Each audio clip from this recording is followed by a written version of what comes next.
یا ایھا الذین آمنوا اتقوا اللہ، ایمان والو اللہ سے ڈرو، وَلْتَنظُرْ نَفْسٌ مَّا قَدَّمَتْ لِغَدٍ، اور ہر کسی کو ڈرنا چاہیے کہ اس نے کل قیامت کے لیے کون سی تیاری کر رکھی ہے، کل قیامت کے لیے اس نے کیا تیاری کر رکھی ہے۔ ہر کسی کو سوچنا چاہیے، دنیا کی اس نے تیاری تو کر رکھی ہے لیکن مر جائے گا وہ، اس کے بعد کل قیامت اللہ کے یہاں اس کو کھڑا کیا جائے گا، اس کل قیامت کے دن کے لیے اس نے کیا تیاری کر رکھی ہے۔ وَإِنَّ اللَّهَ خَبِيرٌ بِمَا تَعْمَلُونَ، اللہ تعالیٰ وہ تمام چیزیں جانتا ہے۔ زندگی کے لیے ہم نے کون سی تیاری کر رکھی ہے، اللہ کو راضی کرنے والا کون سا عمل کر رکھا ہے۔ یہ نماز تو ہمارے اوپر فرض ہے، یہ روزہ تو ہمارے اوپر فرض ہے، یہ زکوٰۃ تو ہمارے اوپر فرض ہے، یہ تو کرنا ہی کرنا ہے۔ کوئی ایسا کام جو اللہ کے لیے ہم کر رہے ہوں جس کی وجہ سے اللہ راضی ہو جائے اور مرنے کے بعد اللہ کہے اے میرے بندے جنت کے اندر داخل ہو جا، کیا ہم نے کوئی ایسا عمل اپنی زندگی میں کیا ہے؟ ہر کسی کو سوچنا چاہیے کہ ہم نے اپنی زندگی میں فرض ہے۔ اگر آدمی کوئی نماز نہیں پڑھتا تو کافر ہے، روزہ نہیں رکھتا ہے اگر کوئی پرابلم نہیں ہے تو کافر ہے، زکوٰۃ نہیں دیتا اگر زکوٰۃ کا مستحق ہے تو کافر ہے۔ فتویٰ کلیئر سنیے، آپ دنیا کے کسی مفتی سے پوچھ سکتے ہیں آپ، اگر وہ اس کے پاس جن تمام چیزوں کی طاقت ہو، روزہ رکھنے کی طاقت ہو، روزہ نہیں رکھ رہا ہے تو کافر، نماز پڑھنے کی طاقت ہے کوئی مسئلہ نہیں ہے، نماز نہیں پڑھ رہا ہے، جان بوجھ کر کے چھوڑ رہا ہے، فقط کفر، کافر ہے وہ۔ الحمدللہ رب العالمین والصلاة والسلام علی سید الانبیاء والمرسلین وعلی آلہ وصحبہ اجمعین، اما بعد۔ اعوذ باللہ من الشیطان الرجیم، بسم اللہ الرحمن الرحیم۔ قد سمع اللہ قول التي تجادلك في زوجها وتشتكي الى اللہ واللہ يسمع تحاوركما ان اللہ سمیع بصیر۔ معزز مصلیان کرام، رمضان المبارک کا یہ مہینہ رواں دواں ہے اور 28واں پارہ کے شروع میں اللہ رب العالمین نے ایک عورت کا ذکر کیا ہے جو اللہ کے رسول صلی اللہ علیہ وسلم سے جھگڑا کر رہی تھی۔ قد سمع اللہ قول التي تجادلك في زوجها وتشتكي الى اللہ واللہ يسمع تحاوركما ان اللہ سمیع بصیر۔ بے شک اللہ تبارک و تعالیٰ نے اس عورت کی بات کو سن لیا جو آپ سے اپنے شوہر کے بارے میں تکرار کر رہی تھی اور اللہ کے آگے شکایت کر رہی تھی۔ یہ عورت کون ہے؟ مفسرین اکرام نے ان کا نام خولہ بنت ثعلبہ بتایا ہے۔ یہ عورت کہاں کی رہنے والی تھی؟ یہ عورت بنی خزرج قبیلہ کی تھی، اور زمانہ جاہلیت کے اندر اگر کوئی شوہر اپنی بیوی کو یہ جملہ بول دے انت علیہ کا زہر امی، تو وہ عورت اس مرد کے لیے حرام کر دی جاتی تھی۔ اگر کوئی شوہر یا کوئی بھی آدمی غصہ ہو جاتا تھا اپنی بیوی سے تو اپنے بیوی سے بہت کچھ کہنے کی ضرورت نہیں تھی، صرف اتنا کہہ دیتا تم میری ماں کی پیٹھ کی طرح ہو۔ اگر کسی نے یہ جملہ کہہ دیا تو سمجھ لیجئے وہ عورت اس مرد کے لیے حرام ہے۔ آج کے دور میں طلاق جو رواج ابھی داخل ہے، ایسا نہیں، کچھ نہیں کہنا پڑتا تھا، تم میری ماں کی پیٹھ کی طرح ہو، اب وہ عورت اس کے لیے حرام ہے۔ یہ خولہ بنت ثعلبہ جو ہیں، ان کے شوہر تھوڑے سے بڑھاپے کو پہنچ گئے تھے، اور بڑھاپے کی عمر کی وجہ سے ظاہر سی بات ہے غصہ زیادہ آتا ہے۔ کسی بات میں انبن ہو گئی اور ان کے شوہر نے کہہ دیا انت علیہ کا زہر امی، تم میری ماں کی پیٹھ کی طرح ہو۔ اب خولہ بنت ثعلبہ کو بڑا پرابلم ہو گیا، میری جوانی چلی گئی، اب میں بڑھاپے میں داخل ہو چکی ہوں، میرا سہارا ہے بس میرا شوہر ہی ہے۔ اور میرا شوہر اب جب کہہ رہا ہے کہ تو میری ماں کی پیٹ کی طرح، یعنی اس کا مطلب میں اس کے لیے حرام. میرے چھوٹے چھوٹے بچے، ان بچوں کا کیا ہوگا؟ اب میرا کیا ہوگا؟ مجھ سے کون شادی کرے گا؟ اب جوانی چلی گئی تو اب ہم سے کون کرنے والا ہے شادی؟ کوئی نہیں. تو حضرت خولہ بنت ثعلبہ نبی کے پاس پہنچتے ہیں کہ مسئلہ حل وہیں پہ ہوگا. نبی اکرم کے رسالت کے پاس، نبی اکرم صلی اللہ علیہ وسلم کے پاس پہنچتی ہے اور اللہ کے نبی صلی اللہ علیہ وسلم سے یہ پورا ماجرا سناتی ہے کہ اللہ کے نبی، میرے شوہر نے ایسا ایسا بول دیا ہے، اب میرا کیا مسئلہ ہے؟ تو اللہ کے نبی صلی اللہ علیہ وسلم نے یہی فرمایا کہ آپ اس کے لیے حرام ہو گئی ہو، کیونکہ اس وقت کوئی قاعدہ قانون نازل نہیں ہوا تھا. یہی اسی پہ اسی کو کنٹینیو لوگوں نے رکھا تھا کہ اگر کوئی آدمی اپنے بیوی کو یہ بولتے تو وہ بیوی اس کے لیے حرام. اب اللہ کے نبی سے وہ جھگڑ رہی ہے، بار بار کہہ رہی ہے کہ میرا مسئلہ حل کر دیجئے، میرے لیے کوئی قانون نافذ کر دیجئے، میرا کیا ہوگا، میرے بچوں کا کیا ہوگا؟ اللہ کے نبی کہتے میں کیا کر سکتا ہوں؟ جو قانون ہے وہی قانون ہے. قد سمع اللہ قول التی تجادلک فی زوجہا، اپنے شوہر کے تعلق سے آپ کے بارے میں جھگڑا کر رہی ہے، آپ سے تکرار کر رہی ہے، آپ سے بحث کر رہی ہے. کہ اے نبی محمد صلی اللہ علیہ وسلم میرا مسئلہ حل کر دیجئے.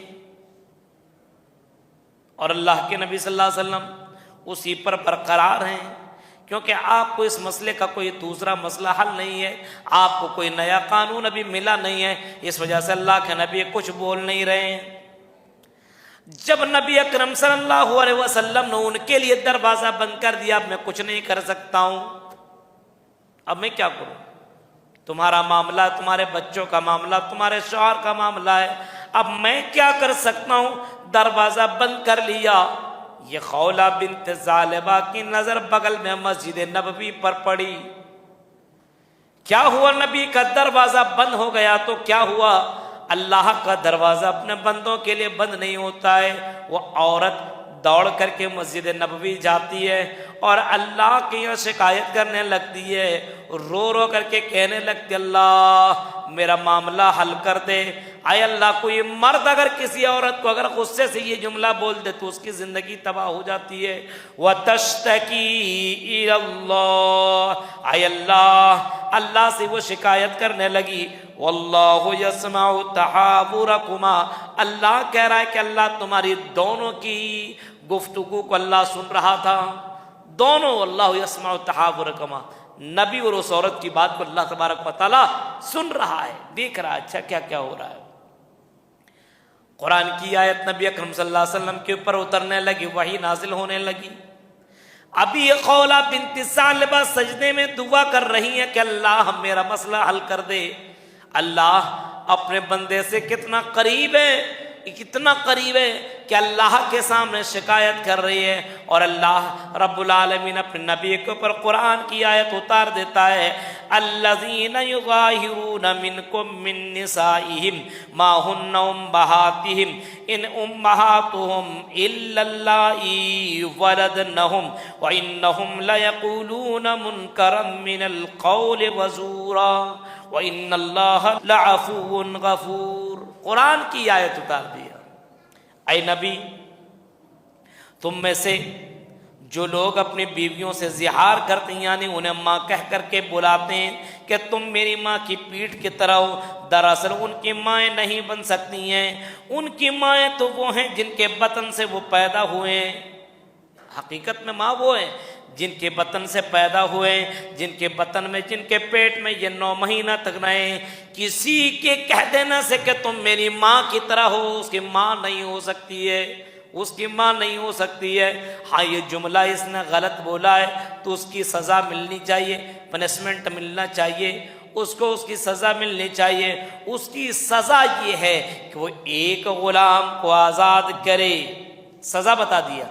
اگر کوئی آدمی اپنے بیوی کو اگر یہ کہتا ہو کہ تم میری ماں کی پیٹھ کی طرح ہو تو اس کے لیے سزا یہ ہے. پہلا یہ ہے، فرمایا فَتَحْرِيرُ رَقَبَةٍ مِّن قَبْلِ أَن يَتَمَاسَّا، اس کے لیے یہ ہے کوئی ایک غلام کو آزاد کرے. پہلے زمانے میں غلام کا رواج تھا, آج کے زمانے میں ہے نہیں. غلام کو آزاد کرنا, غلام خریداری, مطلب غلام لونڈی خریدتے تھے, فروخت کرتے تھے, بیچتے تھے, یہ ہوتا تھا پہلے زمانے میں. کسی کو خرید لیا, اب غلام اس کا ہو گیا. وہ آدمی, انسان, نوکر. آپ آج کل ہم لوگ نوکر رکھتے ہیں, خریدتے نہیں ہیں. آپ نے تنخواہ میں 10-15 ہزار روپیہ میں آپ نے اس کو رکھ لیا. اب اس کا دل جب تک چاہے تب تک وہ رہے گا, دل نہیں چاہے آپ کی نوکری کو لات مار کے وہ چلا جاتا ہے, کچھ نہیں کہہ سکتے. لیکن پہلے کے زمانے میں لوگ غلام رکھتے تھے, خرید لیا کرتے تھے. یعنی اس کی زندگی کا مالک یہ, اس کی اجازت کے بغیر وہ کہیں جا نہیں سکتا ہے, اور اگر کہیں چلا گیا تو اگر کوئی خریدنا چاہے تو خرید نہیں سکتا جب تک کہ اس کے پاس وہ سرٹیفکیٹ نہ ہو کہ فلاں نے غلامی سے اس کو آزاد کر دیا ہے, انہوں نے اپنے آپ کو چھڑا لیا ہے, اب یہ دوسرے کے یہاں غلام بن سکتا ہے, اپنے آپ کو بیچ سکتا ہے.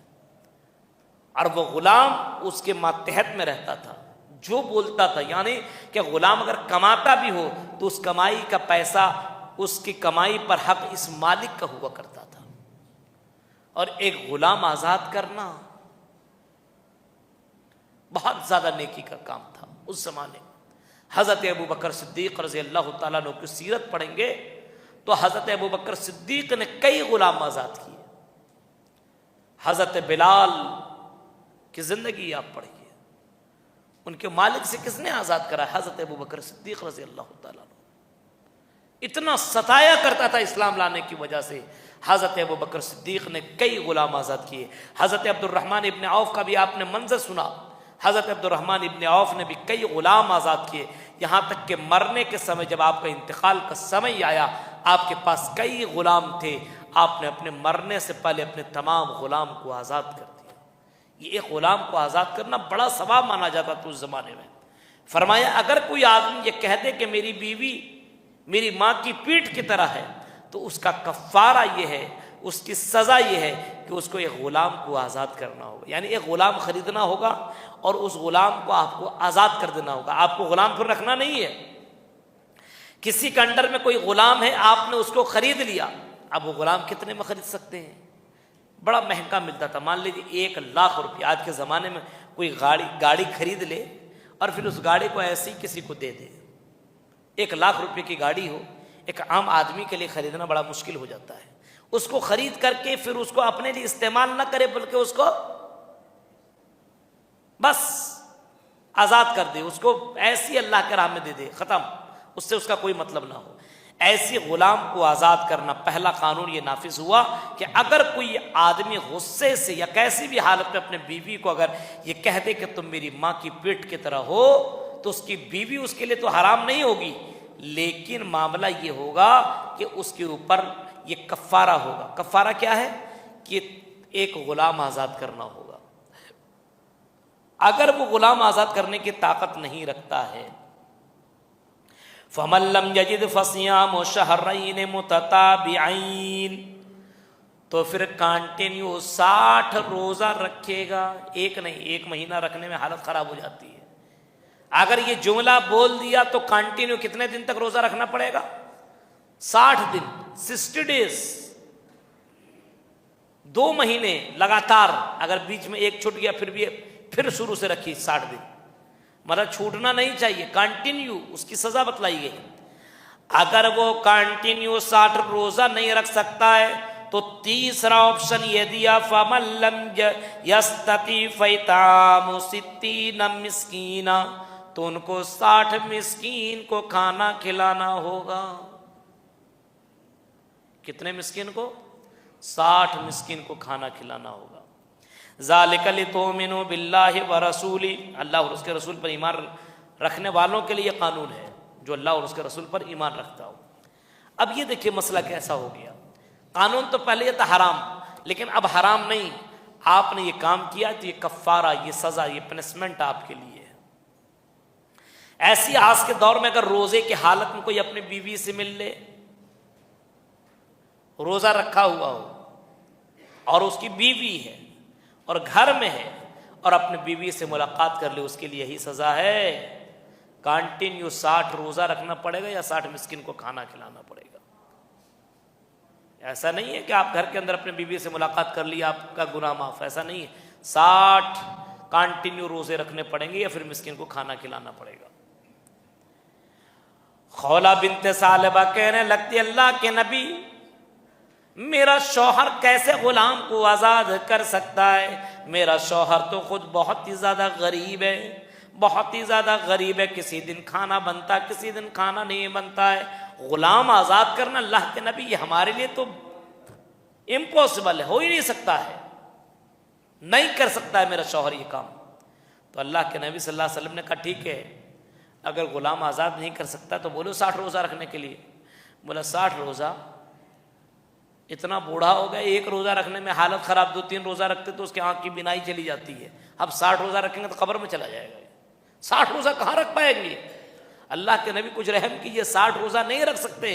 کہا اچھا تو 60 مسکین کو کھانا کھلانے بول دو. کہا کہ اللہ کے نبی 60 مسکین کو کھانا، کسی ایک دن ہم کھانا کھاتے کسی 4 دن نہیں کھاتے. ہمارے گھر میں کبھی چولہا جلتا ہے کبھی نہیں جلتا ہے. اللہ کے نبی صلی اللہ علیہ وسلم نے لوگوں سے کھجور منوایا اور کھجور آپ نے اس کے حوالے کر دیا. کہا کہ جاؤ اس کھجور کو بانٹ دو، کھا لو، تمہارے لیے یہی ہے. باقی لوگوں کے لیے یہ قانون ہے کہ اگر کوئی اپنی بیوی کو یہ جملہ بولتا تو اس کے لیے یہ 3 میں سے ایک کوئی نہ کوئی کام کرنا ہوگا. اسلام کا ایک قانون ہے میرے بھائیو. تو ایک اگر اس قانون کو کوئی توڑے گا تو اس کے لیے یہ مسئلہ ہوگا. تو اللہ رب العالمین نے ایک عورت کی بات کو سن کر کے قرآن کی آیت اتار دی. حضرت عمر فاروق کے دور میں یہ عورت اگر حضرت عمر فاروق سے کچھ بولتی تھی تو حضرت عمر فاروق بہت غور سے سنتے تھے. لوگوں نے کہا اے عمر فاروق امیر المومنین کیا اس بڑھیا کی بات کو آپ دھیان سے سنتے ہیں؟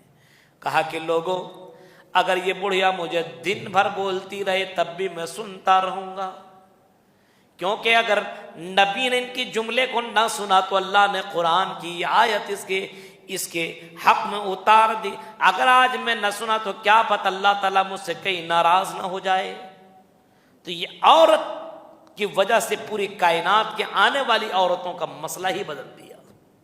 ایک عورت چاہ لے اور دل سے اللہ کو پکارے تو میرے بھائیو اللہ رب العالمین اس زمانے میں اللہ رب العالمین ایسی عورتیں تھیں کہ عورت کی وجہ سے قرآن کی آیتیں اتر جایا کرتی تھی. بہت سے مسائل ہیں ایسے، جیسے حضرت ام سلمہ کا واقعہ ہے کہ اللہ کے نبی صلی اللہ علیہ وسلم سے کہنے لگے اللہ کے نبی قرآن کریم کے اندر صرف مردوں کا ذکر ہے، صرف مردوں کا، صرف مردوں کا. یا ایھا الذین آمنوا کہیں پہ ذکر ہو تو مردوں کا مردوں کا مردوں. ہمارا کوئی تذکرہ ہی نہیں ہے، ہم قرآن میں اپنا تذکرہ پاتے ہی نہیں ہیں. یہ سننا تھا کہ قرآن کی آیت اتر گئی ان المسلمین والمسلمات والمؤمنین والمؤمنات، پوری آیت اتر گئی. مسلمان مردوں کے لیے، مسلمان عورتوں کے لیے، مومن مردوں کے لیے، مومن عورتوں کے لیے، صدقہ کرنے والے مرد کے لیے، صدقہ کرنے والی عورت کے لیے، اللہ سے ڈرنے والے مرد کے لیے، اللہ سے ڈرنے والی عورت کے لیے، اپنے شرمگاہ کی حفاظت کرنے والے مرد کے لیے تو اپنے شرمگاہ کی حفاظت کرنے والی عورت کے لیے.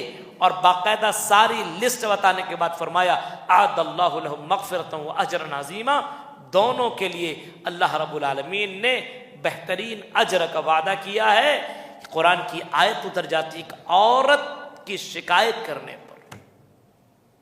یہاں بتانے کا مقصد یہ ہے کہ اگر عورت دل سے اللہ کو پکارے تو اللہ رب العالمین اس کے پکار کو بھی رد نہیں کرتا ہے. اس کے بعد سورہ حشر، سورہ حشر کے اندر اللہ رب العالمین فرماتا ہے وَيُؤْثِرُونَ عَلَىٰ أَنفُسِهِمْ وَلَوْ كَانَ بِهِمْ خَصَاصَةٌ. صحابہ کرام رضی اللہ تعالی علیہ مجمعین کی سیرت کو بیان کیا ہے کہ وہ لوگ ایسے تھے کہ اپنے اوپر دوسرے لوگوں کو ترجیح دیتے تھے. ایک مسلمان کون ہے جانتے ہیں نا؟ اپنے دوسرے مسلمان بھائی کی تکلیف کو دور کر دے، یہ بہت بڑی بات ہے. خود تکلیف میں رہنا گوارا کر لے اور دوسرے بھائی کو خوش کر دے، یہ مسلمان ہے. نبی کریم صلی اللہ علیہ وسلم کے پاس ایک مہمان آیا اور آنے کے بعد اللہ کے نبی سے کہتے ہیں شیئن للہ، کوئی کھانے پینے کا سامان ہے تو مجھے دے دیجیے. اللہ کے نبی کئی دنوں سے کھا رہا نہیں ہوں، کئی دنوں سے میں نے کھانا ہی نہیں کھایا. اللہ کے نبی بھوک لگی ہوئی ہے آپ نے فرمایا جاؤ میرے گھر کے اندر جا کر کے پتہ کرو کوئی چیز کھانے کا ہے تو لے کر کے چلے آؤ۔ اللہ کے نبی کے گھروں کا چکر لگایا گیا، تمام گھروں سے یہی آواز آئی میرے گھر کے اندر کھانے کا کوئی سامان نہیں ہے سوائے پانی کے، یعنی ہم کئی دنوں سے پانی ہی سے صبح کر رہے اور پانی سے شام کر رہے، ہمارے گھر کے اندر چولہا نہیں جل رہا ہے۔ نبی کے گھر کے اندر سے کیا کہہ رہا؟ ہمارے گھر سے چولہا نہیں جل رہا، یعنی ہم لوگ خود روزانہ پانی سے افطار کر رہے اور پانی سے کھانا کھا رہے ہیں، پانی سے صبح اور شام کر رہے ہیں۔ نبی کریم صلی اللہ علیہ وسلم کے پاس آ کر کے بتایا ایسی سی بات ہے۔ آپ نے فرمایا کون ہے جو نبی کے مہمان کو اپنا مہمان بنائے؟ نبی کا مہمان کو کون اپنا مہمان بنائے؟ ایک صحابی رسول حضرت ابو طلحہ اٹھتے اور کہتے اللہ کے نبی آپ کا مہمان میں بنانے کے لیے تیار ہوں۔ نبی نے ان کو دے دیا، لیجیے اس مہمان کو، لے کر کے گئے اور مہمان روم میں رکھا، اور اندر گھر میں جاتے ہیں اور بیوی سے کہتے ہیں جانتی ہو آج میں رسول کا مہمان لے کر کے آیا ہوا ہوں اور رسول کا مہمان بھوکا ہے، اسے کھانا کھلانا ہے، بیوی کھانے کے لیے کوئی سامان ہے تو بتاؤ۔ بڑی اس زمانے میں غربت تھی میرے بھائی، ایک دن کھاتے تھے ایک دن نہیں کھاتے تھے۔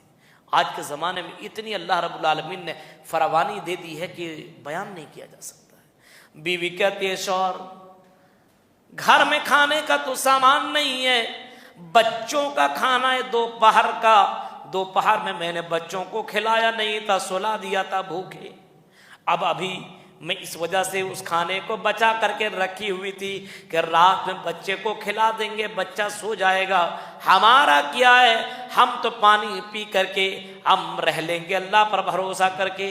شوہر کہتے ہیں او میری بیوی نبی کا مہمان ہے، بچے کو بھوکا سلا دو، نبی کا مہمان بھوکا نہیں جانا چاہیے، بچے کو بھوکا سلا دو۔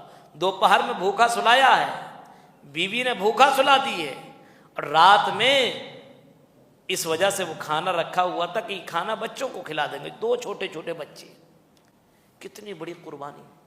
شوہر کیا کہہ رہا ہے؟ میری بیوی وہی بچوں کا کھانا نبی کے مہمان کو کھلا دیا جائے، بچے کو سلا دیا جائے، ارے کل صبح ہوگا تو دیکھا جائے گا، نبی کا مہمان کھا لے گا، نبی خوش ہو جائیں گے، اللہ خوش ہو جائیں گے، اس سے بڑھ کر کے اور کیا ہو سکتا ہے؟ بیوی نے بھی واقعی دریا دلی کا ثبوت دیا اور قربانی پیش کی۔ آج کل کے بیویاں ہوں اچھا آپ مہمان لے کر کے اور اپنے بچے کو ہم نہ کھلائیں، جاؤ اپنے مہمان کو لے کر کے کہاں جانا وہاں جاؤ، یہاں پہ اندر مت رہنا، ٹینشن مت دو، ڈسٹرب مت کرو، جاؤ بھاگ یہاں سے۔ پہلے کی عورتیں اللہ قسم قربانیاں دیا کرتی تھی، بچوں کو سلا دیا اور مہمان کے سامنے کھانا لا کر کے رکھ دیا، اور دونوں میں بات ہوئی تھی جب کھانا لے کر کے آنا، دروازے کے پاس آنا تو کسی بہانے سے چراغ بجھا دینا۔ اب بیوی کھانا لے کر کے آئی، دروازے کے پاس سے کھانا لے کر کے جیسے رکھا، اشارہ یا کسی طریقے سے چراغ کو بجھا دیا۔ اب اندھیرے میں دونوں کھانا کھا رہے، مہمان اور میزبان دونوں بیٹھے ہوئے، ایک پلیٹ ادھر ہے تو دوسرا پلیٹ ادھر ہے، مہمان کھانا کھا رہا ہے اور میزبان کھا نہیں رہا، صرف بس منہ چلا رہا ہے تاکہ مہمان کو یہ لگے کہ میزبان بھی کھانا کھا رہا ہے۔ رات اندھیری رات ہے، تاریخ کچھ دکھائی نہیں دے رہا ہے، ارے اندھیرے میں دونوں کھانا کھا رہے ہیں، پلیٹ دونوں کے پاس ہے، کھانا ہے لیکن پلیٹ دونوں کے پاس، ایک پلیٹ میں کھانا ہے ایک پلیٹ میں کھانا نہیں ہے۔ صحابی اللہ کے نبی کے جو صحابی ہیں جو مہمان لے کر کے آئے ہوئے ہیں، وہ صرف منہ چلا رہے، کھا نہیں رہے، کھانا ہے ہی نہیں، اور نبی کا مہمان کھا رہے ہیں، کھانا ختم ہو گیا، پلیٹ رکھ دیا گیا، صبح ہوتی نبی کے پاس جاتے ہیں تو نبی کریم صلی اللہ علیہ وسلم کا چہرہ کھل اٹھتا ہے اور قرآن کی آیت پڑھ کے سنا دیتے ہیں کہ اللہ تم سے راضی ہو گیا، تمہاری ادا کو اللہ نے اتنا پسند کر دیا کہ آنے والے وقت جب تک دنیا باقی رہے گی تمہارے بارے میں لوگ اس آیت کو پڑھتے رہیں گے اور تمہارے لیے لوگ تمہارے نقش قدم پہ چلنے کی کوشش کریں گے۔ آج ہے یہ قربانی ہم اور آپ دے سکتے ہیں؟ دل سے بتائیے، ہمارے پاس اتنا بڑا دل ہے کہ ہم نہ کھائیں، بیوی نہ کھائے، بچے نہ کھائیں اور مہمان کو کھلا لیں؟ آج کل تو مولانا حال ایسی ہے کہ بعض لوگ ایسے ہوتے ہیں کہ کسی مہمان کو کبھی پوچھتے تک نہیں ہیں، اتنے کنجوس. ارے مہمان ہے، کھاتے ہوں گے، کوئی نہ کوئی کھلا دیتا ہوگا، لیکن کبھی زندگی میں توفیق نہیں ملتی ہے پورے رمضان بھر یا کوئی سال بھر کہ کم سے کم اس مہمان کو جا کر کے کچھ تو لا کر کے دے دیں، کچھ تو گفٹ دے دیں، کچھ تو کھلا دیں، چلو چائے پلا دیتے ہیں، چلو کہیں کھلا دیں. یا کوئی مہمان آتا، کتنے سفراء آتے ہیں، کتنے لوگ ہوں گے جن کے زندگی میں اتنے رمضان گزر گئے، کبھی تک انہوں نے ایک چائے تک نہیں پلایا ہوگا. ایسے بھی لوگ موجود ہیں. اور اللہ کے ایسے بندے بھی ہیں جو ہر رمضان میں الحمدللہ کھل کر کے کھانا کھلاتے ہیں، سحری کا انتظام کرتے ہیں، افطار کا انتظام کرتے ہیں، اور ہر سال کرتے ہیں. ایسے بھی اللہ کے بندے ہیں. اور ایسے بھی ہیں جو کسی کو اپنا تو روز مرغہ مسلم کھاتے ہیں، روز بریانی کھاتے ہیں، روز گوشت کھاتے ہیں، روز ایک سے آئٹم کھاتے ہیں، لیکن مہمان کو، مسافر کو نہیں کھلاتے. اجنبی، ارے اپنا داماد وہ تو رشتہ دار ہے نا، اس کو مہمان کیا بول رہے ہو؟ مہمان اصل میں جس کا کوئی نہیں ہے، ایک مسافر آیا ہوا ہے، ایک مہمان ہے، مسجد میں پہنچا ہوا ہے، وہ تو عام، اس کو کیا پتا ہے. کبھی آپ کو توفیق ملی کہ کسی مہمان سے پوچھیں آپ نے کھانا کھایا ہے؟ سحری ہم آپ کے لیے لا کر کے رکھ دیں، چلیے ہمارے ساتھ کھانا کھا لیجیے. نماز پڑھتا آدمی نکل جاتا ہے. میرے بھائیوں، تو صحابہ کرام کو اگر مانتے ہیں تو صحابہ کرام کی سیرت کو اپنائیے، نقش قدم پہ چلنے کی کوشش کیجیے. 50-100 روپیہ 200 روپیہ آپ کا چلا جائے گا، کچھ نہیں ہوگا، لیکن یہ ادا اللہ کو بہت ہی زیادہ پسند ہے، بہت زیادہ پسند ہے. یہ کرنے کی کوشش کیجیے. صرف اور صرف اپنے آپ کو مسلمان مت بنائیے، بلکہ اپنے آپ کو اس سیرت کو اپنے اندر ڈھالنے کی کوشش کیجیے کہ صحابہ کرام اپنے بچوں کو سلا دیا، اپنے آپ کو بھوکا رکھنا گوارا کر لیا، لیکن مہمان کو بھوکا رکھنا گوارا نہیں کیا. اللہ کو یہ ادا بہت ہی زیادہ پسند آئی. اس کے بعد اللہ فرماتا ہے یا ایھا الذین آمنوا اتقوا اللہ، ایمان والو اللہ سے ڈرو. وَلْتَنْظُرْ نَفْسٌ مَّا قَدَّمَتْ لِغَدٍ، اور ہر کسی کو ڈرنا چاہیے کہ اس نے کل قیامت کے لیے کون سی تیاری کر رکھی ہے، کل قیامت کے لیے اس نے کیا تیاری کر رکھی ہے. ہر کسی کو سوچنا چاہیے. دنیا کی اس نے تیاری تو کر رکھی ہے، لیکن مر جائے گا وہ، اس کے بعد کل قیامت اللہ کے یہاں اس کو کھڑا کیا جائے گا. اس کل قیامت کے دن کے لیے اس نے کیا تیاری کر رکھی ہے. وَإِنَّ اللَّهَ خَبِيرٌ بِمَا تَعْمَلُونَ، اللہ تعالیٰ وہ تمام چیزیں جانتا جو تم کر رہے ہو. میرے بھائیوں، یہاں پہ باقاعدہ بتایا گیا ہر انسان کو آنے والی زندگی کے بارے میں سوچنا چاہیے. یہ دنیا تو ختم ہو جائے گی، یہ دنیا تو فنا ہو جائے گی، یہ دنیا تو ختم ہو جائے گی. آنے والی زندگی کے لیے ہم نے کون سی تیاری کر رکھی ہے، اللہ کو راضی کرنے والا کون سا عمل کر رکھا ہے. یہ نماز تو ہمارے اوپر فرض ہے، یہ روزہ تو ہمارے اوپر فرض ہے، یہ زکوٰۃ تو ہمارے اوپر فرض ہے. یہ تو کرنا ہی کرنا ہے. کوئی ایسا کام جو اللہ کے لیے ہم کر رہے ہوں جس کی وجہ سے اللہ راضی ہو جائے، اور مرنے کے بعد اللہ کہے اے میرے بندے جنت کے اندر داخل ہو جا. کیا ہم نے کوئی ایسا عمل اپنی زندگی میں کیا ہے؟ ہر کسی کو سوچنا چاہیے کہ ہم نے اپنی زندگی میں کون سا ایسا عمل کیا ہے. ہر کسی کو سوچنے کی ضرورت ہے. یہ نماز روزہ تو فرض ہے. اگر آدمی کوئی نماز نہیں پڑھتا تو کافر ہے. روزہ نہیں رکھتا ہے، اگر کوئی پرابلم نہیں ہے تو کافر ہے. زکوٰۃ نہیں دیتا، اگر زکوٰۃ کا مستحق ہے تو کافر ہے. فتویٰ کلیئر سنیے آپ، دنیا کے کسی مفتی سے پوچھ سکتے ہیں آپ. اگر وہ اس کے پاس جن تمام چیزوں کی طاقت ہو، روزہ رکھنے کی طاقت ہو، روزہ نہیں رکھ رہا ہے تو کافر. نماز پڑھنے کی طاقت ہے، کوئی مسئلہ نہیں ہے، نماز نہیں پڑھ رہا ہے، جان بوجھ کر کے چھوڑ رہا ہے، فقط کفر، کافر ہے وہ. اور زکوٰۃ کا مستحق ہے، اس کا زکوٰۃ نکل رہا ہے اور اس کے باوجود زکوٰۃ نہیں دے رہا ہے. چند مولویوں کو کچھ پیسہ دے دیا، سوچتا ہے کہ زکوٰۃ ہو گیا. نہیں میرے بھائیو، اگر صحیح سے جیسے ہندوستان کے اندر ہے نا قانون، 18% آپ کو نکالنا ہے، اتنے % آپ کو نکالنا ہی پڑے گا. ایسی اسلام بتاتا ہے کہ تم کو 2.5% زکوٰۃ نکالنا ہی ہے. اگر اس کے باوجود نہیں نکالتا ہے تو میرے بھائیو اسلام سے وہ نکل چکا ہے، اس نے ایک رکن کا انکار کیا ہوا ہے. اتنا آسان نہیں ہے. یہ تو آپ کے اوپر فرض ہے. نفلی کام آپ کیا کر رہے ہیں؟ زائد کام، کھانا کھلانا، نفل نمازیں پڑھنا، جیسے تہجد کی نماز جو ابھی آپ جیسے پڑھتے ہیں نا، عشاء کے نماز کے بعد کی نماز، یہ فرض نہیں ہے. اگر کوئی نہیں پڑھتا تو گنہگار نہیں ہے، لیکن کوئی پڑھتا تو بہت ثواب ہے. اس مسئلے کو جانیے آپ. جیسے اگر عشاء کی نماز نہیں پڑھتا ہے اور جان بوجھ کر کے چھوڑ دیتا ہے تو اسلام کی درشٹی میں اور اسلام کی نظر میں وہ کافر ہے. فرمایا کہ جس نے جان بوجھ کر کے نماز چھوڑ دی اس نے کفر کیا. من ترک الصلاۃ متعمدا فقد کفر. جس نے جان بوجھ کر کے نماز ترک کر دیا اس نے کفر کیا. تو فرض نماز اگر چھوڑ دے جان بوجھ کر کے تو کافر. اور اگر اس نے تہجد کے نماز نہیں پڑھی, قیام اللیل نہیں کیا, کوئی مسئلہ نہیں کیا نہیں کیا, لیکن اگر کیا تو اللہ کو بہت ہی زیادہ پسند ہے. قیام اللیل کرنے والے کو جنت میں میدان محشر میں اللہ رب العالمین اعلان کرے گا, رات کی تاریکی میں نماز پڑھنے والوں جنت میں سلامتی کے ساتھ داخل ہو جاؤ. کوئی اگر یہ زائد نماز ادا کرتا تو بہت ثواب ہے, اور اگر کوئی نہیں پڑھتا ہے, کوئی پرابلم ہو جائے, بیوی بیمار ہے, ماں بیمار ہے, یا بھائی بیمار ہے, یا کوئی مسئلہ ہے گھر کے اندر, کوئی پرابلم ہے, نماز پڑھنے کے لیے آ نہ سکا, قیام اللیل کر نہ سکا, تو وہ کافر تو نہیں ہوگا, گنہگار تو نہیں ہوگا, لیکن پڑھے گا تو بڑا ثواب ہے. تو یہ زائد عمل ہے. جیسے زکوٰۃ فرض ہے اور یہ صدقہ خیرات یہ زائد عمل ہے. آپ اگر صدقہ کر رہے ہیں, خیرات کر رہے ہیں, تو میرے بھائیوں اس کا بہت ہی زیادہ ثواب ہے. امام کائنات جناب محمد رسول اللہ صلی اللہ علیہ وسلم نے اس کی بہت فضیلت آپ نے بتائی ہے کہ اگر آدمی جہنم سے بچنا چاہے تو زیادہ سے زیادہ صدقہ خیرات کرے. ایک فرض ہے, ایک سنت ہے, ایک نفل ہے. اس کو جاننے کی کوشش کریں. بہت سے لوگ کیا کہتے ہیں, فرض نہیں پڑھیں گے لیکن نفل پر زور دیں گے بہت زیادہ.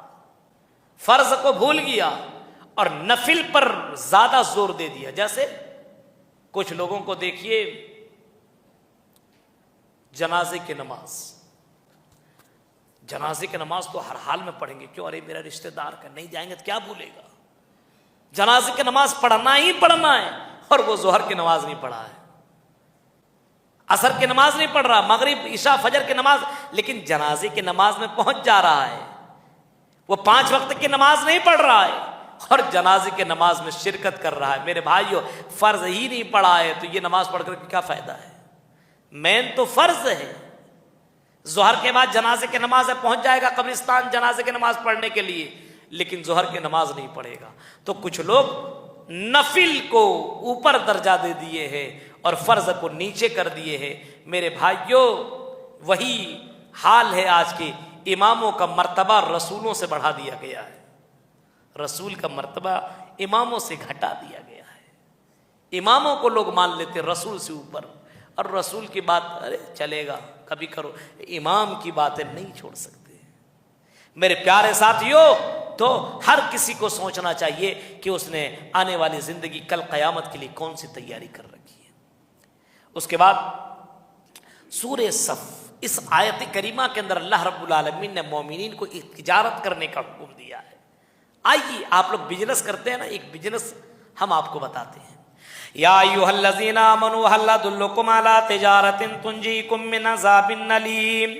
اے مومنو, اے ایمان والو, اے مرد عورتو, کیا میں تمہیں ایک ایسی تجارت نہ بتاؤں, کیا میں تمہیں ایک ایسا کاروبار نہ بتاؤں, کیا تمہیں ایسی بزنس نہ بتاؤں جس بزنس کو کر کے, جس تجارت کو کر کے, جس کاروبار کو کر کے تم اپنے آپ کو جہنم کی آگ سے بچا سکتے ہو, عذاب علیم سے اپنے آپ کو بچا سکتے ہو. کیا میں تمہیں ایسی تجارت نہ بتاؤں. پھر اللہ کہہ رہا ہے وہ تجارت یہ تؤمنون باللہ, اللہ پر ایمان لے آؤ, ورسولہ, اور رسول پر ایمان لے آؤ, وتجاہدون فی سبیل اللہ, اللہ کے راستے میں جہاد کرو, باموالکم وانفسکم, اپنے مال اور اپنے نفسوں کے ذریعے سے اللہ کے راہ میں جہاد کرو. یہ تجارت دیکھیے, اللہ پر ایمان لانا, رسول پر ایمان لانا, اور اللہ کے راستے میں جہاد کرنا, اپنے مال کے ذریعے سے اور اپنے آپ کے ذریعے سے. یہ تجارت ایسی ہے جو تمہیں جہنم کی آگ سے بچائے گی. اللہ پر ایمان کا مطلب جو کچھ کر رہے اللہ دیکھ رہا ہے, ایمان ایسا ہونا چاہیے. رسول پر ایمان لانے کا مطلب آپ کوئی بھی کام کریں آپ یہ دیکھیں رسول کی مہر ہے کہ نہیں ہے. جو کام کر رہا ہوں میں اس کام کو کرنے کی اجازت امام کائنات نے دیا ہے کہ نہیں دیا ہے. اگر رسول نے کہا ہے تو ٹھیک, رسول نے منع کیا ہے تو نہیں کر سکتے. یہ ہے رسول پر ایمان. وَتُجَاهِدُونَ فِي سَبِيلِ اللَّهِ, اللہ کے راستے میں جہاد کیا جائے, اللہ کے راستے میں اللہ کے لیے جہاد کیا جائے. جہاد کے بہت محنت, بہت میننگیں, کوشش کیا جائے. جیسے کوئی غلط کر رہا ہے آپ کے سامنے کوئی شراب پی رہا ہے, جوا کھیل رہا ہے, شرک کر رہا ہے, تو آپ اس آدمی کے لیے کوشش کیجئے کہ وہ راہ راست پر آ جائے. اس کے لیے آپ محنت کیجئے, کوشش کیجئے, ٹائم دیجئے, اس کو حق بتائیے, اس کو غلط کو اوپن کیجئے. دیکھیے یہ غلط ہے, یہ صحیح ہے, شراب پی رہے ہو یہ قرآن نے منع کیا ہے, زنا کر رہے ہو یہ غلط ہے. یہ بھی ایک جہاد, یہ بھی ایک کوشش. بِأَمْوَالِكُمْ, فرمایا مال کے ذریعے سے جہاد کیا جائے. بہت سے پیسے والے لوگ ہیں, کچھ نہیں کر سکتے ہیں. مسجد میں ہر وقت آدمی کام تھوڑی کرتا ہے, مدرسوں میں ہر وقت آدمی کام جا کر کے تھوڑی کرواتا ہے.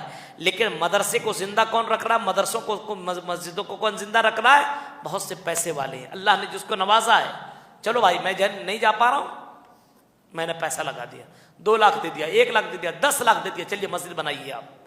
تو یہ بھی ایک طرح کا اللہ کے راستے میں جہاد کرنا ہے, بہت بڑی کوشش ہے.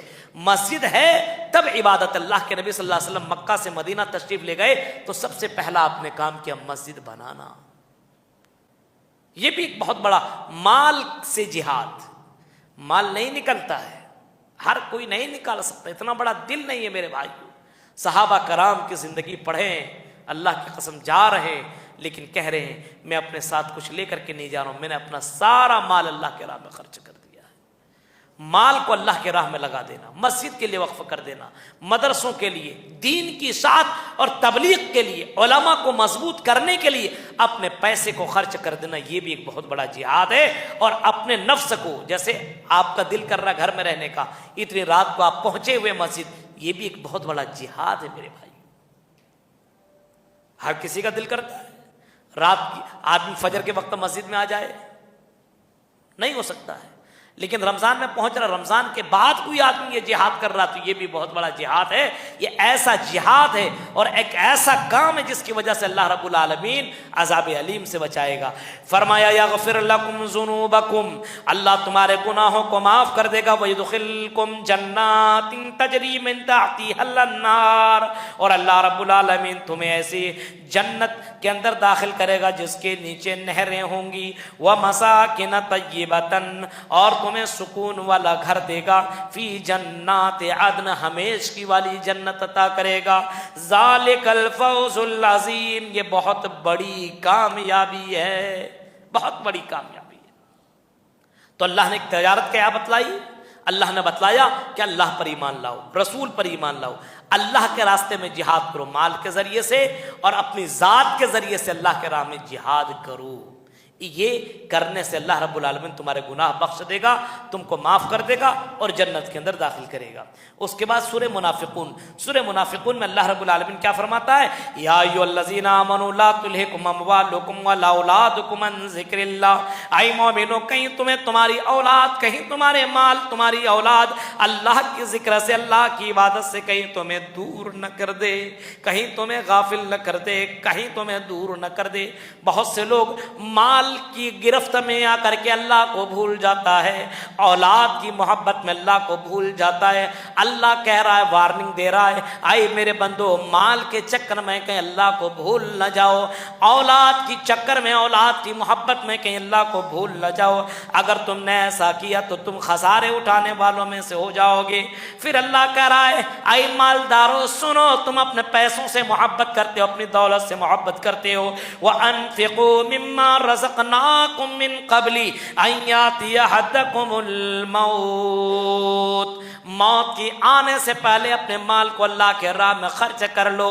موت کی آنے سے پہلے ہاں اچانک موت آ جائے گی، مرنے کے قریب پہنچ جاؤ گے، جو مال تم نے جمع کیا ہوا ہے وہ مال تمہارا دھرا کا دھرا رہ جائے گا، تمہارے بینک بیلنس وہیں پہ پڑا رہ جائے گا، تمہارے پاس موت آ جائے گی، اور اس وقت تم چیخ کر کے ملک الموت سے کہو گے اے ملک الموت مجھے تھوڑی سی مہلت دے دے، میں اپنے مال کو اللہ کے راہ میں خرچ کر دوں۔ اللہ کہہ رہا تمہیں 1 سیکنڈ کی مہلت نہیں ملے گی، اس وجہ سے تم اپنے مال کو اللہ کے راہ میں خرچ کر لو موت آنے سے پہلے۔ کتنے لوگ ہیں نہیں خرچ کرتے، لیکن مرنے کے قریب پہنچتا ہے، قرآن نے ایک دم بالکل بتایا ہے، جب مرنے کے قریب پہنچتا ہے، جب ملک الموت کو دیکھتا ہے فرشتہ کو، تو سوچتا ہے کہ اللہ مجھے تھوڑی مہلت دے دے، بینک بیلنس ہے اس کو اٹھا دوں، اللہ کے راہ میں دے دوں، مسجد بنا لوں، مدرسہ بنا لوں، کچھ کر لوں، کوئی دین کا کام کر لوں، لیکن اسے مہلت نہیں ملتی، اسی وقت مر جاتا ہے۔ تو اللہ کہہ رہا ہے موت کی آنے سے پہلے یہ نیکی کا کام کر لو، وارننگ دے رہا ہے، چتاونی دے رہا ہے کہ جس مال کو تم بچا بچا کر کے رکھ رہے ہو نا، یہ مال تمہارے لیے قیامت کے دن سانپ بن کر کے آئے گا، سانپ بن کر کے آئے گا۔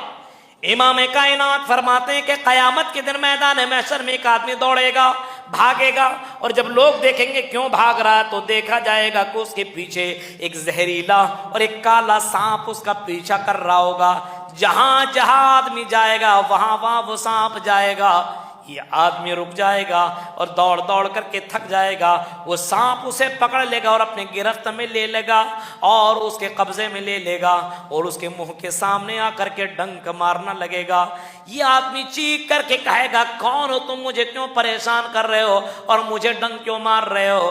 وہ سانپ چیخ کر کے کہے گا انا کنزکا نا مالکا، میں تمہارا خزانہ ہوں، میں تمہارا مال ہوں، میں تمہاری دولت ہوں، جس کو تم نے جمع کر کر کے رکھا تھا دنیا میں، جس کا تم نے زکوٰۃ نہیں نکالا تھا، وہی خزانہ ہوں، انا کنزکا نا مالکا۔ فرمایا وہ سانپ بولے گا، کہے گا میں تمہارا خزانہ ہوں، میں تمہارا مال ہوں، وہ آدمی کو ڈس ڈس کر کے تباہ کر دے گا، وہ مرے گا، اٹھے گا، مرے، اس کو مارتا رہے گا، اور اس سانپ کے اندر اتنا زہر ہوگا کہ اگر ایک مرتبہ کسی کو ڈنک مار دے تو 40 سال تک اس کا اثر باقی رہے گا۔ زکوٰۃ نہ نکالنے والوں، اللہ کے راہ میں مال خرچ نہ کرنے والوں، کبھی کبھی قرآن کی اس آیت کے پر غور کر لیجیے گا۔ تو موت کے آنے سے پہلے یہ کام کر لو۔ نبی کریم صلی اللہ علیہ وسلم اگر اعلان کر دیتے تھے، عورتیں اپنی بالیاں نکال کر کے دے دیا کرتی تھی۔ نبی کریم کا کہنا آپ کی زبان مبارک سے نکلا، عورتیں نکال کر کے حاضر، مرد نکال کر کے حاضر، نہیں رکھیں گے بھائی، اتنا بڑا جرم تو ہم نہیں کر سکتے ہیں، لیکن آج کا مسلمان اللہ کی قسم شریعت پر عمل نہیں کر رہا ہے، شریعت پہ نہیں چل رہا ہے۔ آج کا مسلمان صرف اور صرف دنیا کی محبت میں ڈوب چکا ہے۔ اکثر و بیشتر کی میں بات بتا رہا ہوں، الا ماشاءاللہ کچھ بندے اللہ کے ہیں الحمدللہ شریعت پہ عمل کر رہے ہیں۔ اس کے بعد سورہ ملک 29ویں پارے کے اندر اللہ رب العالمین نے کیا فرمایا؟ الذی خلق الموت والحیات لیبلوکم ایکم احسن عملا۔ ہم نے موت کو بھی پیدا کیا اور زندگی کو بھی پیدا کیا۔ کیوں پیدا کیا؟ لیبلوکم ایکم احسن عملا، تم میں سے بہترین عمل کرنے والا کون۔ یہاں پہ پہلے موت کا ذکر ہے، بعد میں زندگی کا ذکر ہے۔ پہلے کیا ہونا چاہیے؟ زندگی، پھر موت۔ زندگی کو بعد میں لایا گیا کیونکہ یہ زندگی اللہ کی نظر میں بس تھوڑی سی ہے۔ جو ہم جی رہے ہیں نا 60 سال 70 سال 80 سال، میں نے بتایا تھا کہ اللہ رب العالمین پوچھے گا قال کم لبثتم، تم کتنے سال زندہ رہے؟ قال لبثت یوما او بعض یوم، انسان کہے گا ایک دن یا آدھا دن، بس اتنا ہی۔ اتنی زندگی کو اللہ رب العالمین کی نظر میں کیا ہے؟ کچھ نہیں۔ اور جو اتنی ہی زندگی میں جنت کما لے گا، اللہ کہے گا میرے بندے تم نے ایک دن میں میری جنت کو تم نے حاصل کر لیا، تمہیں مبارکباد ہو، ایک دن میں تم نے جنت کما لی، تمہارے لیے مبارک ہو، تمہارے لیے ویلکم ہو، تمہارے لیے خوشخبری ہو۔ اور ایک دن اور آدھے دن میں جس نے جہنم کو کما لیا، جہنم کے اندر داخل ہو گیا، برے اعمال کر لیے، اللہ کہے گا تم بہت ہی برا آدمی ہو، ایک دن میں آدھے دن میں تم نے جہنم کو اپنے لیے مسلط کر لیا ہے۔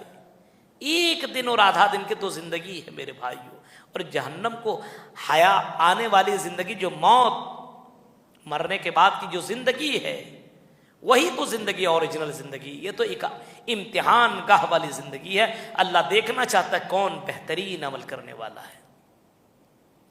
اس کے بعد سورہ قلم کے اندر اللہ رب العالمین نے ایک واقعہ ذکر کیا ہے۔ کیا بتایا؟ اِنَّا بَلَوْنَاهُمْ كَمَا بَلَوْنَا صُحَابَ الْجَنَّةِ اِذْ أَقْسَمُوا لَيَصْرِمُنَّهَا مُصْبِحِينَ وَلَا يَسْتَثْنُونَ۔ پچھلے زمانے میں ایک آدمی تھا جو بڑا دیندار تھا، اس کو اللہ نے ایک باغ دیا تھا، اور باغ سے ہر سال وہ اعلان کر دیتا تھا فلاں دن باغ سے جو بھی ہمارے جو نکلے گا، جو بھی پھل نکلے گا، یتیم اور غریبوں کو وہ بانٹ دیتا تھا۔ 3 حصہ میں 1 حصہ بانٹ دیتا تھا، 2 حصہ اپنے پاس رکھتا تھا۔ لیکن جب باپ مر گیا تو ان کے 3 بیٹے تھے، تینوں نے کہا ارے ہمارا باپ بیوقوف تھا، بانٹ دیتا تھا، ہٹ ہم بانٹیں گے ہی نہیں۔ جس دن بانٹنے والا دن ہے ہم صبح صبح جائیں گے اور سارا پھل کاٹ لیں گے، گھر لے کر کے آ جائیں گے، اس کے بعد بولیں گے نہیں پھل ہوا ہے۔ ان لوگوں نے بولا کل کاٹیں گے، ولا یستثنون، لیکن انشاءاللہ نہیں کہا۔ کوئی بھی کام آپ کریے تو انشاءاللہ ضرور کہیے، انشاءاللہ، ہے نا۔ آنے والے وقت میں کوئی بھی کام کرنا ہو، جیسے وہاں پہ ایک زمین لیں گے انشاءاللہ، گھر بنائیں گے انشاءاللہ، حج کریں گے انشاءاللہ، عمرہ کریں گے انشاءاللہ، ہاں اس سال ہم نہیں کر سکے، آج تک نہیں کر سکے، کل ہم انشاءاللہ کچھ نہ کچھ، کل ہم یتیم کو، مسکین کو، یا پھر کسی مسافر کو کھانا کھلائیں گے، کل ہم کسی کو گفٹ دیں گے انشاءاللہ۔ کچھ بھی کرنا ہو کل کے لیے تو انشاءاللہ، انشاءاللہ نہیں کہا۔ جیسی صبح ہوئی یہ تینوں بھائی جب پہنچتے ہیں باغیچے کے پاس تو کیا دیکھتے ہیں کہ پورا باغیچہ جل کر کے راکھ ہو چکا ہے، تباہ ہو گیا۔ کیوں؟ ان کے نیت میں فطور تھا، ان کے نیت میں گڑبڑی تھی، وہ یتیم اور غریبوں کا مال بھی کھا لینا چاہ رہا تھا۔ اللہ نے کہا کہ اس کو نہیں دے گو تو تم کو کہاں سے ہم نصیب دیں گے۔ اللہ نے ان کا بھی مال برباد کر دیا اور پورا باغیچہ جل کر کے راکھ ہو گیا۔ جو لوگ یتیم اور غریبوں اور مسکینوں کا حق کھا جاتے ہیں نا، اور پیسے والے سوچتے ہیں کیا دیں کیا دیں، میرے بھائیو اللہ برداشت کر رہا ہے، کہیں اللہ کا ایسا عذاب آئے کہ وہ پیسہ جو ہے نا سب ختم ہو جائے گا، پتہ ہی نہیں چلے گا، اور پھر ہاتھ پہ ہاتھ دھر کر کے رکھو گے کہ اللہ اب دولت دے دے، اب 1 روپیہ میں زکوٰۃ کا پیسہ اپنے پاس نہیں رکھوں گا۔ یہ اللہ قرآن میں بتائے کہانی نہیں ہے میرے بھائی، یہ سچائی ہے۔ اس وجہ سے اگر اپنے مال کی حفاظت کرنی ہو، اگر آپ کو پیسے والا بننا ہو تو زکوٰۃ جتنا بنتا ہے، صدقہ خیرات جتنا بنتا ہے، آپ اس سے زیادہ نکالنے کی کوشش کیجیے۔ آپ کا مال سیف بھی رہے گا، پاک بھی رہے گا، اور اللہ بھی راضی رہے گا، اور اللہ تعالیٰ اور نوازے گا۔ اس کے بعد سورہ نوح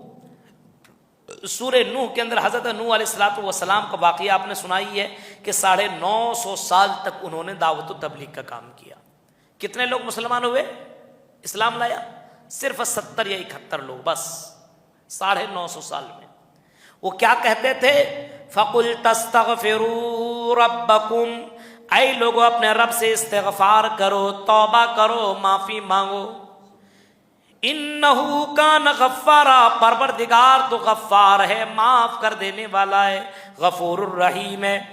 یرسل السماء علیکم مدرارا، جب تم اللہ سے استغفار کرو گے تو آسمان سے بارش نازل کرے گا۔ وَيُمْدِدْكُمْ بِأَمْوَالٍ وَبَنِينَ، اللہ تعالیٰ تم کو مال کے ذریعے سے مدد کرے گا، اولاد کے ذریعے سے مدد کرے گا۔ وَيَجْعَلْ لَكُمْ جَنَّاتٍ وَيَجْعَلْ لَكُمْ أَنْهَارًا، اللہ تمہیں باغ سے نوازے گا، تمہارے لیے نہریں نکال دے گا۔ استغفار اگر کوئی آدمی کرتا ہے تو اللہ رب العالمین ان تمام نعمتیں اس کو دے گا۔ توبہ، استغفار کا مطلب توبہ، اللہ سے معافی مانگتے رہیے، کبھی بھی غلطی ہو جائے دیر مت کیجیے، فوراً اللہ سے توبہ کیجیے۔ اللہ کے نبی کے بارے میں نے بتایا کہ روزانہ 100 سے زیادہ مرتبہ اللہ کے نبی توبہ کیا کرتے تھے، استغفار کیا کرتے تھے۔ اللہ کے نبی فرماتے کہ میں 100 مرتبہ روزانہ توبہ کرتا ہوں، اللہ سے استغفار کرتا ہوں۔ غلطی ہو استغفار کر لیجیے، اس کا فائدہ بینیفٹ یہ ہوگا کہ اگر آپ کا مال نہیں مل رہا ہے یا مال نہیں بن رہا ہے، آپ کا پیسہ کم ہو رہا ہے یا آپ کی دولت کے اندر کمی آ رہی ہے، استغفار کرنے کی وجہ سے مالدار بن جاؤ گے۔ اگر لڑکا نہیں، لڑکی نہیں، اولاد نہیں، استغفار کرو، اولاد مل جائے گا۔ اگر تمہارے پاس اگر باغیچے نہیں ہیں، پھل فروٹ والے باغیچے نہیں ہیں، نہریں نہیں ہیں، تو استغفار کرو، یہ ساری چیزیں اللہ رب العالمین دے دے گا۔ استغفار بندہ کب کرے گا؟ جب نماز ادا کرے گا۔ نماز ہی نہیں کہے اللہ سبحان اللہ سبحان اللہ سبحان اللہ ماشاء، بولنے سے کیا ہوگا؟ نماز یہ عبادت کرو، نماز پڑھنے کے بعد اللہ سے توبہ کرو، اور نماز پڑھنے کے بعد جب اللہ فرض ادا کرو تبھی تو انسان نماز ہی نہیں پڑھے گا۔ اور اس کے بعد استغفر اللہ استغفر اللہ۔ ایک جگہ میں گجرات میں گیا، پروگرام تھا گجرات میں، ایسے پروگرام کر کے نکلا ہوا تھا رات میں، تو ایک ٹوپی والا بس ایسے سگریٹ لیا ہوا تھا، استغفر اللہ ایسے سے بولتا جا رہا، پیتا جا رہا ہے۔ میں واہ تیرا استغفر اللہ، سبحان اللہ، کیا استغفر اللہ ہے بتائیے، سگریٹ بھی پی رہا اور کہہ رہا استغفر اللہ۔ عجیب حال ہے میرے بھائیو، کب بولنا چاہیے استغفر اللہ لوگوں کو معلوم بھی نہیں ہے کہ کب بولے آدمی اور کس حال میں آدمی بولے۔ یہاں زنا بھی کر رہا اور استغفر اللہ، شراب بھی پی رہا اور استغفر اللہ، شراب بھی پی رہا، سگریٹ بھی پی رہا اور استغفر اللہ۔ اس کے بعد سورہ مدثر کے اندر اللہ رب العالمین نے جہنمیوں اور جنتیوں کا نقشہ کھینچا ہے۔ منظر دیکھیے، منظر فی جنات یتساءلون عن المجرمین ما سلککم فی سقر۔ جب جنتی جنت کے اندر چلے جائیں گے اور جہنمی جہنم کے اندر چلے جائیں گے، جنتی جنت میں اور جہنمی جہنم میں، تو اللہ رب العالمین جنتیوں کو دکھائے گا جہنمیوں کو، جنتیوں کو جہنمیوں کو، جنتی لوگ جہنمیوں کو دیکھیں گے اور جہنمی لوگ جنت کو دیکھیں گے۔ آج کل ہوتا ہے نا، یہاں پہ موجود ہے لیکن حیدرآباد کا نیوز دیکھ رہا ہے، کیا کیا ہو رہا ہے۔ جب انسان کہیں کا کہیں دکھا سکتا تو اللہ اس پر قادر ہے۔ جنتی کو دکھائے گا، ارے یہ جہنمی دیکھو کیسے کیسے جل رہا ہے، اور جہنمیوں کو دکھایا جائے گا، دیکھو جنتی کتنا آرام کر رہا ہے، کیسے نہر کیسے پانی پی رہا ہے، کیسے شراب پی رہا ہے، کیسے آرام کر رہا ہے۔ اب اللہ رب العالمین دونوں کو قریب کر دے گا اور جنتی لوگ جہنمیوں سے سوال کریں گے، ما سلککم فی سقر، اے جہنمیوں یہ بتاؤ تم جہنم میں کیسے چلے گئے؟ تم تو دنیا میں میرے ساتھ رہا کرتے تھے، میرے ساتھ کھاتے تھے، پیتے تھے، چلتے تھے، ہمارے گاؤں کے تو تھے، اب بتاؤ تم جہنم میں کیسے چلے گئے؟ جواب دیں گے لم نک من المصلین، ہم دنیا میں نماز نہیں پڑھتے تھے۔ پہلا جواب، جہنم میں کیوں گئے؟ رمضان میں خالی پڑھ لینے سے نہیں ہوگا میرے بھائیو۔ لم نک من المصلین، ہم دنیا میں نماز نہیں پڑھتے تھے، اس وجہ سے جہنم کے اندر چلے گئے۔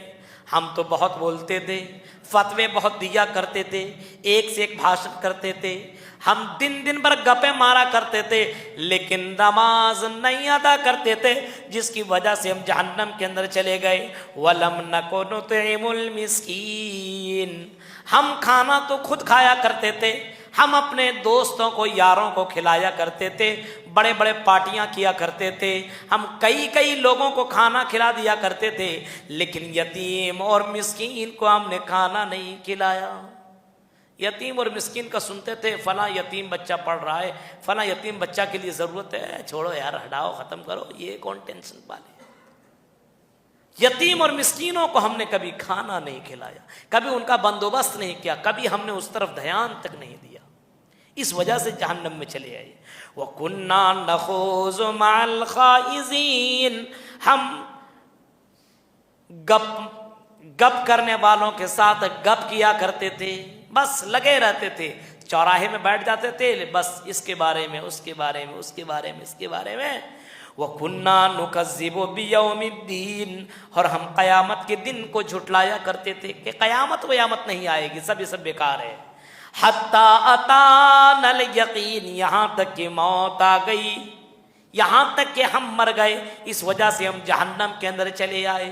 پہلا جو اس نے ریزن بتایا کارن جہنم میں جانے کا، نماز کو چھوڑنا، دوسرا یتیم اور مسکین کو کھانا نہ کھلانا، تیسرا گپیں مارنا، بیکار کی باتوں میں لگے رہنا گھنٹوں بھر۔ ابھی دیکھیں نا، میچ وغیرہ کرکٹ ہوتا ہے، اب میچ ہو گیا، اس کے بعد آدمی 2 گھنٹہ اس کے اوپر بحث کرے گا، بیکار کی باتوں میں لگا ہوا ہے.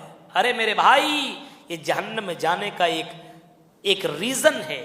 اب بیکار کی باتوں میں گپ مت کیجیے. اگر بات ہی کرنا ہے تو اسلام کے تعلق سے اسلامک کوشچن کیجیے.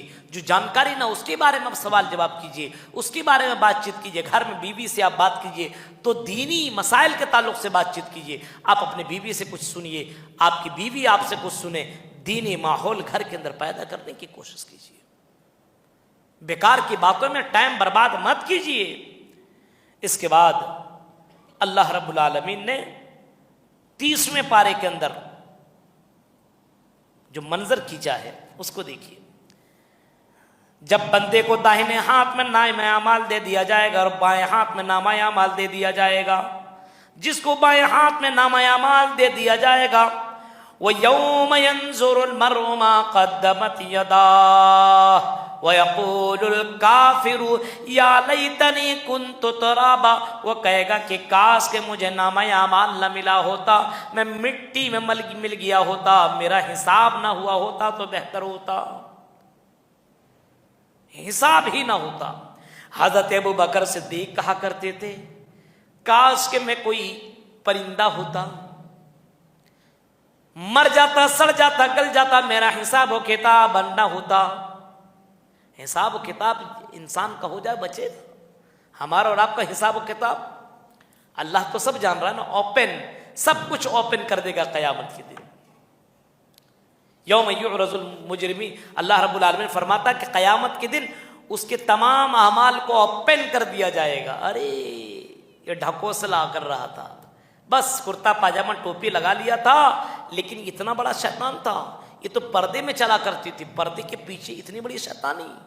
اوپن کر دیا جائے گا سب چیزیں. دیکھو یہ دنیا میں ایسا بنتا تھا نا, یہ دیکھو کتنا بڑا شیطانی والا عمل کرنے والا انسان تھا. دیکھیے سب کے سامنے وہ کہے گا کاش کہ میں مٹی میں مل گیا ہوتا, کاش میرا حساب و کتاب نہ کیا ہوتا.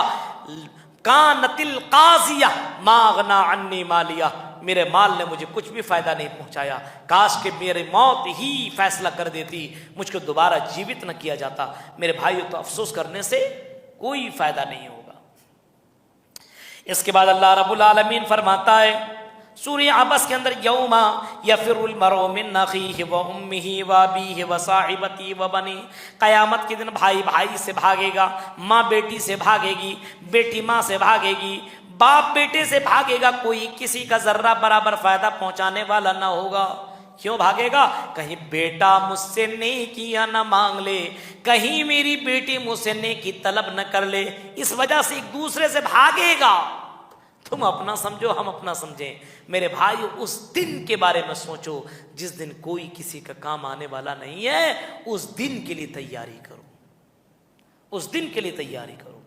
اللہ رب العالمین فرماتا ہے سورہ انفطار کے اندر, اللہ رب العالمین فرما رہا ہے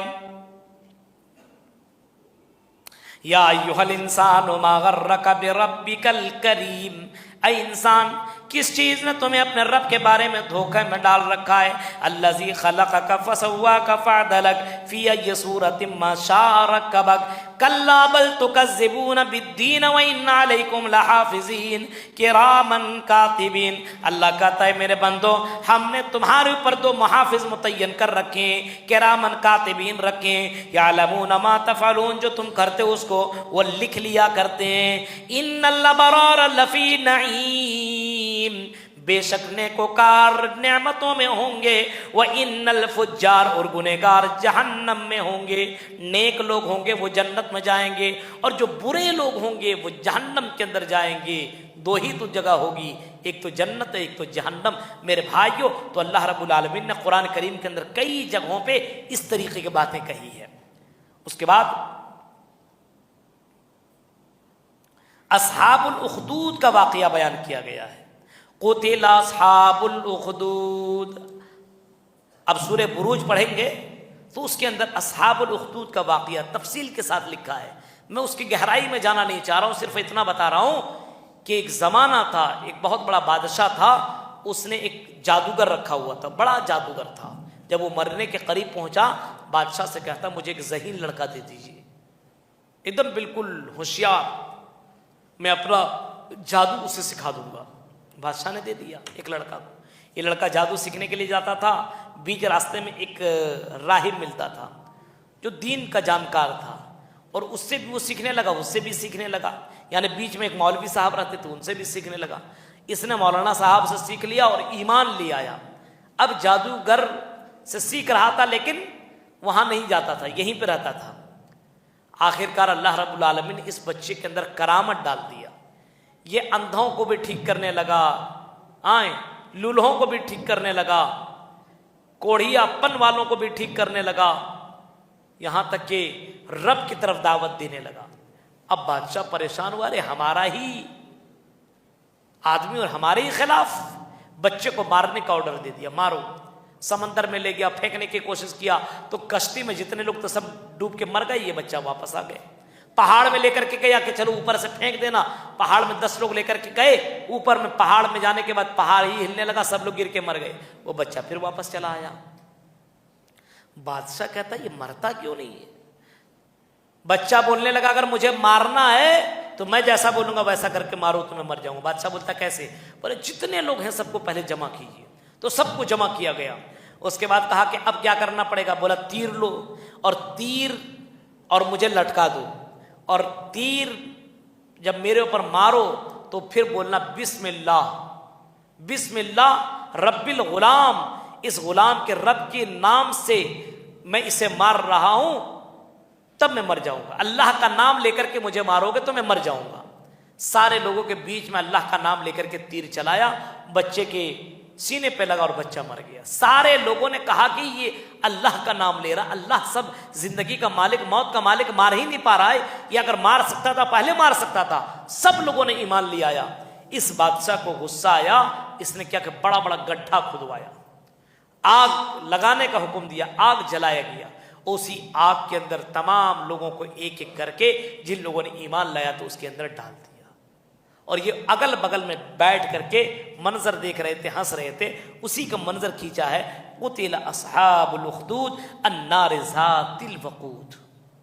ایمان لانے والوں کو کہاں ڈال دیا؟ جلتی ہوئی آگ میں ان لوگوں نے پھینک دیا. اسی کا منظر کھینچا ہے. بہت سارے واقعات ہیں اس آیت کی تفسیر میں, اس کو پڑھنے کی ضرورت ہے. اس کے بعد انا اعطیناک الکوثر فصلی لربک وانحر ان شانئک هو الابتر. اس آیت کریمہ کو ہم تھوڑا سا آپ کو بتانے کی کوشش کریں گے. اللہ رب العالمین اپنے نبی سے کہہ رہا ہے نبی انا اعطیناک الکوثر, اے نبی ہم نے آپ کو حوض کوثر سے نوازا ہے. فصلی لربک وانحر, اے نبی آپ نماز پڑھیے اور قربانی کیجئے. ان شانئک هو الابتر, اے نبی آپ کا شان کا کیا کہنا,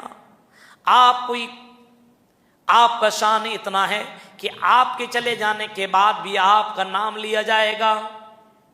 آپ دم کٹا اور آپ نسل کٹے ہوئے آدمی نہیں ہیں. نبی کریم صلی اللہ علیہ وسلم کو لوگ تانا دینے لگے جب نبی کی اولاد دنیا سے چلی گئی.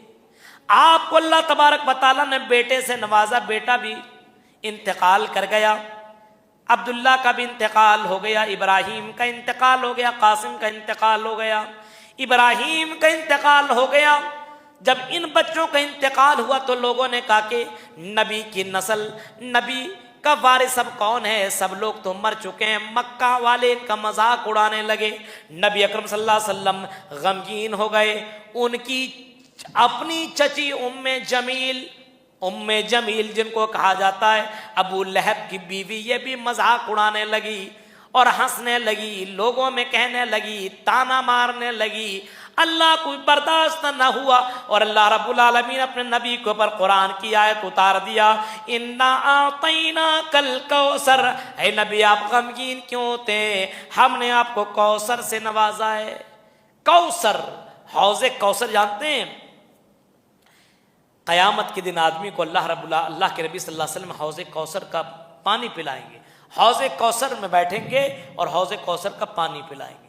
جو ایک مرتبہ پی لے گا نا, قیامت کا 50,000 سال کے برابر کا ایک دن ہوگا, وہ پورے 50,000 سال تک اس ایک پانی کو پینے سے کبھی پیاسا نہیں ہوگا. اس پانی کا اتنا پاور ہوگا. اللہ کہہ رہا ہے نبی ہم نے آپ کو کوثر کا مالک بنایا, آپ نماز پڑھیے اور روزہ رکھیے. فصلی لربک وانحر, اپنے رب کے لیے آپ نماز پڑھیے اور قربانی کیجیے. اے نبی آپ کا شان کا کیا کہنا، یہ کفار مکہ جو آپ کو تانا دے رہے ہیں اس کا نام لینے والا کوئی نہ ہوگا، لیکن اے نبی آپ کا نام لینے والے بہت سے لوگ ہوں گے، قیامت تک آپ کا نام لیا جائے گا جب تک مسجدیں باقی ہوں گی، جب تک مسجدوں کے میناروں سے اذان کی آواز آئے گی، اللہ اکبر کہے گا تو اسے اشہد اللہ الہ الا اللہ اشہد ان محمد رسول اللہ کہنا پڑے گا، نماز ادا کرے گا تو نماز میں آپ کا نام لینا پڑے گا، درود شریف میں اللہم صلی علی محمد بولنا پڑے گا، اے نبی آپ کا نام سب سے زیادہ دنیا میں لیا جائے گا، آپ کو چنتا کرنے کی کیا ضرورت ہے، یہ کہہ رہے یہ محمد مر جائیں گے اب اس کا کوئی نام لینے والا باقی نہ ہوگا، اے نبی یہ آپ کے موت کا انتظار کر رہے ہیں کہ اس کو نہیں مرنا، یہ تو مر جائیں گے اس کا کوئی نام لینے والا نہیں ہوگا، اے نبی آپ کا نام دنیا میں سب سے زیادہ لیا جائے گا، اور حقیقت میں آج کی دور میں اگر آپ غور کریں گے تو سب سے زیادہ دنیا میں اگر کسی کا نام لیا جاتا ہے تو آخری نبی جناب اکرم محمد عربی صلی اللہ علیہ وسلم کا نام لیا جاتا ہے۔ میرے بھائی اللہ جو کہتا ہے سچ کر کے دکھاتا ہے، اللہ اپنے بات میں پکا ہے، تو اللہ رب العالمین نے قرآن کریم کے اندر سے بہت ساری تعلیمات اور بہت ساری باتیں ہمیں دی ہے، ان باتوں پر غور و فکر کرنے کے ساتھ ساتھ عمل کرنے کی ضرورت ہے۔ یہ منتخب آیات کی میں نے مختصر سی تفسیر رکھی ہے، گہرائی میں جا کر کے ایک ایک آیت کا ترجمہ کیا جائے، اس کے شان نزول بتایا جائے، کہاں پہ نازل ہوئی، کیوں نازل ہوا، اس کا پس منظر کیا ہے اور اس کی تفسیر کتنی ہے، ایک آیت کے پر بحث کیا جائے تو گھنٹے گزر جائیں گے۔ میرے بھائیو ایک آیت پر مختصراً ایک ایک گھنٹے میں ہم دو دو تین دن پارے کی منتخب آیات کو ہم نے آپ کے سامنے رکھا۔ اللہ تعالیٰ سے یہی دعا کریں گے قرآن کو صرف پڑھنے والا نہ بنائے، قرآن کو سمجھنے والا بنائے، اور سمجھ کر کے قرآن کے اوپر عمل کرنے کے اللہ ہم سب کو توفیق عطا فرمائے۔ صرف رمضان کے مہینے میں اس قرآن سے فائدہ نہ اٹھائیں بلکہ زندگی بھر قرآن سے ہمارا تعلق بنا رہے، اور قرآن گھر کے اندر ہم قرآن کا تعلیم گھر کے دیتے رہیں، قرآن پڑھتے رہیں، پڑھاتے رہیں، اپنے گھر کے اندر ایک ماحول بنائیے، قرآن کا ترجمہ پڑھیے، قرآن کی تفسیر پڑھیے۔ اللہ رب العالمین قرآن کریم کو پڑھنے والا بنائے، قرآن کریم سے جو باتیں ہمیں مل رہی ہے ان باتوں پر ہم سب کو عمل کرنے کی توفیق عطا فرمائے، آمین۔ وآخر دعوانا الحمدللہ رب العالمین، والسلام علیکم ورحمۃ اللہ وبرکاتہ۔